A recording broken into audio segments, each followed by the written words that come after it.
The role of renewable energy power purchase agreements in advancing sustainable mining across Africa. Africa's mining sector is crucial for economic growth, but it is also energy intensive and contributes significantly to greenhouse gas emissions. Renewable energy PPAs can help reduce the sector's carbon footprint and advance sustainable mining practices. By providing a stable and predictable pricing model, PPAs enable mining companies to manage their energy costs more effectively, lock in prices, and reduce their vulnerability to fluctuating fossil fuel prices. PPAs also attract investment and financing, by showcasing a commitment to stable energy costs and sustainable practices. As Africa continues to grapple with the dual challenges of energy access and sustainability, renewable energy power purchase agreements, PPAs, have emerged as a critical mechanism for advancing the continent's energy transition. However, to fully harness the potential of PPAs and ensure their successful implementation, targeted policy interventions are essential. Policy recommendations for the adoption of renewable energy power purchase agreements in advancing sustainable mining across Africa include: 1. Incentive structure. 2. Regulatory frameworks. 3. Capacity building. 4. Facilitate public-private partnership. 5. Transparency and reporting, etc. Legal and policy considerations for promoting energy transition in Africa through smart metering. Africa is experiencing rapid urbanization and economic growth, accompanied by an increasing demand for electricity. However, the power sector in many African countries faces numerous challenges, including unreliable infrastructure, limited access to electricity in rural areas, and financial constraints. Smart metering technology plays a pivotal role in this evolution by providing consumers, utilities, and governments with real-time data on energy consumption. This technology not only enhances energy efficiency and reduces waste, but also facilitates the integration of renewable energy sources into power grids. This technology empowers users to play a more active role in the energy transition by allowing them to reduce their carbon footprints. Smart meters also bring advantages for grid operators, such as accurate billing, enhanced revenue streams, and improved grid performance. Policy considerations for promoting energy transition in Africa through smart metering include: 1. Establishment of supportive regulatory frameworks and institutional capacity. 2. Consumer protection and data privacy. 3. Public-private partnerships and investment incentives. 4. Tariff structures and time-of-use pricing. 5. Grid modernization and renewable energy integration. 6. Affordability and access in rural areas. 7. Harmonizing regional energy policies, etc. Legal and policy considerations for promoting solar manufacturing hubs to drive Africa's energy transition. Africa holds 60% of the world's best solar resources and is positioned to become a global leader in green manufacturing, with solar photovoltaic capacity projected to reach 650 gigawatt by 2050.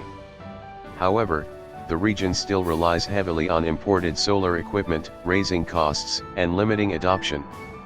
Establishing local solar manufacturing hubs across Africa could not only reduce expenses, but also create jobs, stimulate economic growth, and foster industrialization. Africa's abundance of raw materials, such as silicon, cobalt, and lithium, essential for solar panel production, presents a unique opportunity for value-added manufacturing. The establishment of solar manufacturing hubs could also generate substantial employment, with the International Renewable Energy Agency estimating that renewable energy could create over 30 million jobs globally by 2050. Africa could capture a significant share, as hubs would drive demand for skilled labor in production, logistics, research, and technical training. Legal and policy considerations for promoting solar manufacturing hubs in Africa include: 1. Local content requirement within trade laws. 2. Intellectual property rights and technology transfer. 3. Energy storage and grid integration. 4. Investment incentives and public-private partnerships. 5. Strengthening research and development. 6. Regional cooperation and environmental integration, etc. Legal and policy considerations for adopting energy storage systems to drive Africa's energy transition. Africa has abundant renewable energy potential, particularly in solar, wind, and hydropower resources. However, the intermittent nature of solar and wind energy poses challenges for electricity supply without energy storage systems. Energy storage systems are essential for addressing this intermittency, offering economic benefits, reducing reliance on fossil fuels, and aiding in the reduction of greenhouse gas emissions to meet environmental targets. Provide a practical solution to stabilize energy supply, store excess generation, and facilitate the integration of renewable energy into national grids. Policy considerations for adopting energy storage systems include: 1. Integration of energy storage systems with national energy legislation. 2. Regulatory certainty for investors. 3. Financial incentives and subsidies. 4. Research and development policies. 5. Environmental and safety regulations. 6. Regional cooperation and harmonization policies. 7. Public-private partnerships and financing models for energy storage. 8. Capacity building and workforce development, etc.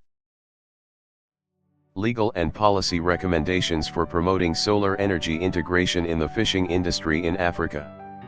The use of solar energy in aquaculture offers significant environmental benefits by providing a clean and renewable energy source, reducing the carbon footprint of fish farming operations, and promoting sustainability. It also allows for energy self-sufficiency and cost savings, with the potential for financial benefits through government incentives.